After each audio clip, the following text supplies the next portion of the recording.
이처럼 집단 감염이 곳곳에서 폭발적으로 늘어나고 있는 만큼 사회적 거리 두기 단계를 선제적으로 더 강화해야 한다는 목소리가 나오고 있습니다. 김지환 기자의 보도입니다.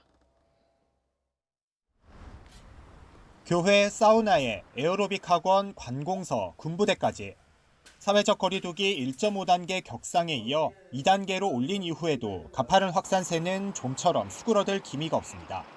신규 확진은 600명 가까이 폭증했습니다.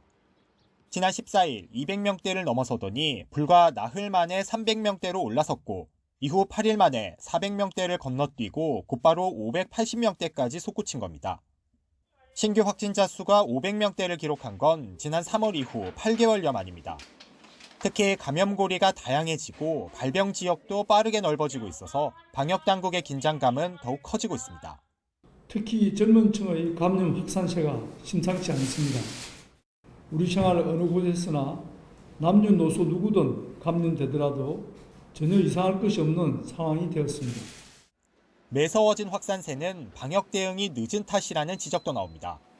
정부는 지난 19일 수도권의 거리 두기를 1.5단계로 올렸다가 불과 닷새 만에 2단계로 추가 격상했습니다.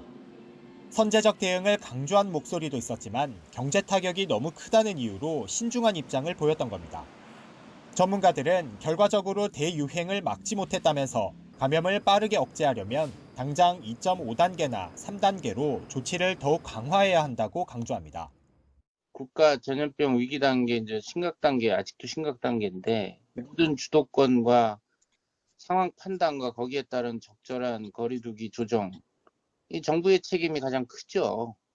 소상공인이나 자영업자들의 타격이 있더라도 선제적으로 강한 조치를 하는 게 장기적으로는 경제적 피해를 줄일 수 있다는 의견도 있습니다. 병상이 포화 상태가 되기 전에 선제적인 판단과 조치가 중요한 때입니다. YTN 김지환입니다.